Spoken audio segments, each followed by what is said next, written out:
Welcome back to Conversations with Cyrus Webb, where we bring you the best guests with the most amazing conversations. Today we're joined by author Phoenix. She's making her first appearance on our program to talk to us not only about her love of writing, but what it's been like for her to share her book, Anybody's Somebody.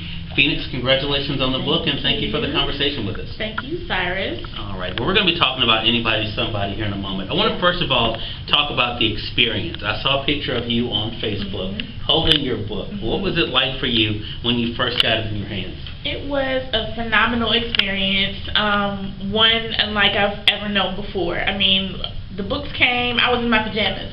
I immediately brought out my camera and had to take a picture of it because I was so proud of it, of the project. I don't know if you read the insert about women, but I did dedicate the book to women, and I couldn't wait to get the voice out there. So that's what that was. I was in my pajamas and I just quickly took a picture and I had to get it out there immediately. So definitely excited. We're going to come back to social media because that's one of the ways that you communicate with your fans. But when did you first know that you had a story you wanted to share with fans? It was about 2011. Actually, it was post-college. I graduated in 2007. So shortly after college, I had already been doing poetry and getting my voice out that way. But women had a story to tell, and I would talk to them. I would basically interview them on how they feel and what story they wanted to put out there anonymously. I would take their words and put it into a poem and then post a poem. So it just turned into this thing where people would do it maybe every week and send me something that they wanted to get out there anonymously.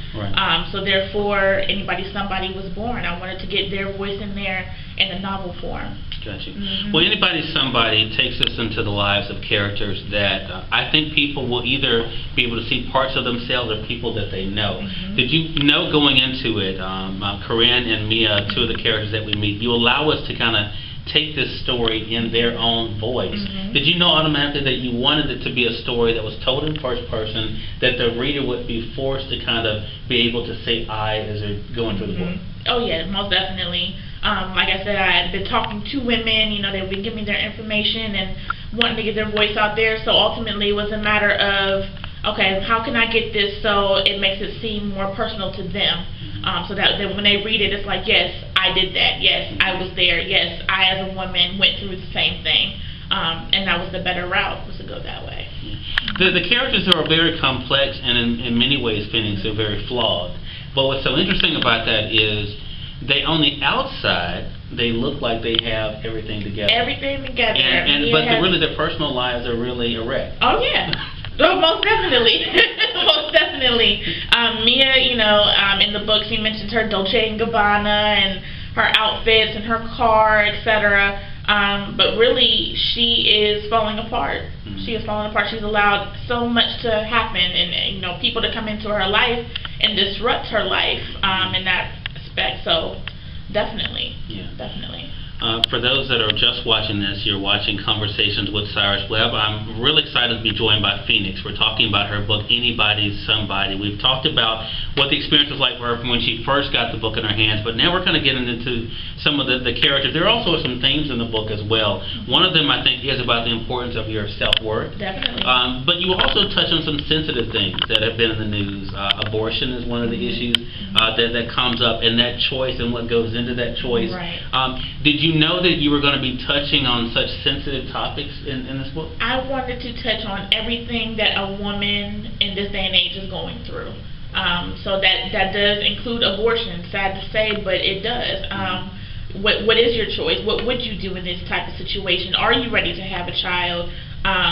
So ultimately, it had to be included. I wanted to include everything that was real. So, yeah, definitely.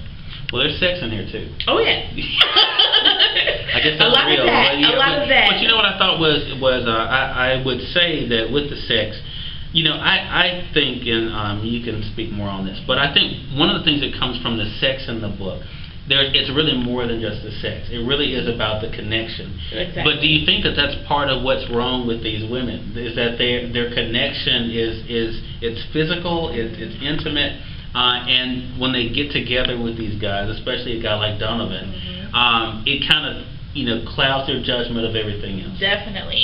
That's the purpose of the book, not to be a part of anybody's season. You were made for a reason. That's the purpose of the book. You cannot be anybody, somebody, because you're going to end up, on the outside looking like, Dolce & Gabbana and having your navigator, et cetera, but on the inside, emotionally, you're a wreck, you're a roller coaster. So definitely wanted to get that voice out there and the point out there that you can't just do that. Yes, there's sex in there, but that was my purpose, right. Because that's what happens. Women lay up with just any old body, and then there's nothing in return. They done gave everything up, so definitely. So for our viewers of this, Phoenix, what would you hope they would take away, not only from this conversation, but also from the book? If you had to say what you would like them to get from it, what would it be? Just that, not to be a part of anybody's season, to know their self-worth, to know exactly where they're going in life, just have self-worth of themselves. Don't go out there and just give and submit to other people so much, and to the point where they have nothing left. Right. That is the purpose. So. Well, I think that comes across. Again, everyone, the author is Phoenix. Anybody, Somebody is the title of the book. Phoenix, let our viewers know how they can stay in contact with you and get their own copy of the book. Absolutely. You can contact me at @gmail.com. I'll send you an invoice. You can go to any bookstore, whenever books are sold, Amazon, Barnes & Noble, and Books A Million. So look it up, Anybody, Somebody, ask a clerk. They'll look it up for you, and they'll get back with you. Thank you, Phoenix. And thank all of you for watching this edition of Conversations with Cyrus Webb. If you missed any of our past shows, don't worry. You can always go to our website at www.conversationswithcyruswebb.com. Until next time, I'm Cyrus Webb saying, make it a great one.